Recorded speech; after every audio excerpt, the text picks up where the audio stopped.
রাজবাড়ীর পাংশা উপজেলায় মিশ্র ফল বাগান করে দৃষ্টান্ত স্থাপন করেছেন উদ্যোক্তা সালাউদ্দিন আহমেদ হিরক।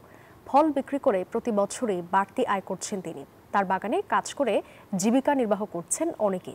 হিরককে সব ধরনের সহায়তা করছে কৃষি কর্মকর্তারাও। মিঠুন গোস্বামীর তথ্য ও চিত্রে ডেস্ক রিপোর্ট।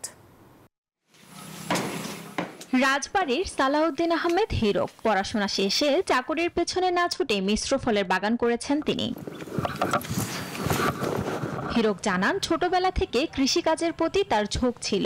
3 বছর আগে মাত্র 2 একর জমিতে ফলের বাগান করলেও বর্তমানে 10 একর জমি জুড়ে রয়েছে বিভিন্ন ফলের গাছ। বিভিন্ন জাতের ফল আছে, এখানে পেয়ারা আছে, তারপর বড়ই আছে বিভিন্ন জাতের, কয়েকটা জাতের বড়ই, তারপরে আম আছে বিভিন্ন জাতের আর কি, 12 মাসি আম যেটা থাই কাটিমন বর্তমান খুব ভালো প্রচলন আছে সেটাও আছে। এছাড়া আমাদের যে ভিয়েতনামি খাটো জাতের নারিকেল এবং দেশি নারিকেল সবগুলাই আছে।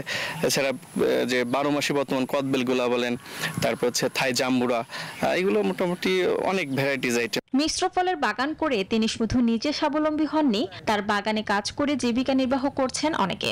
এই জায়গায় আগে 2 জন কাজ করতাম, পরে 3 জন, আস্তে আস্তে লোক বাড়ায় দিচ্ছে, এখন বর্তমান 8 জন আছি। আগে বছরে 3 সিজনে বেশি হলে 3-45 দিন কাম হইতো, আর সেই গরমের মতো 12 মাসে 11 মাসে ঘুরিয়ে ভালো লাগতো, আর এখন হইলে 12 মাসি কাজ। হিরক ভাইয়ের দেখে যা অনেকেই এরকম নিচ্ছে, আপনার উদ্যোগ নিচ্ছে। উদ্যোক্তা হিরককে মাঠ পর্যায়ে সব ধরনের সহায়তা করছেন কৃষি কর্মকর্তারা। নিজে অর্থনৈতিকভাবে স্বাবলম্বী হবে এবং দেশকে কন্ট্রিবিউট করবে।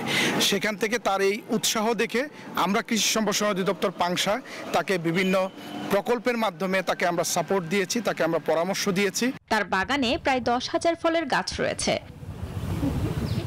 Desk report, news 24।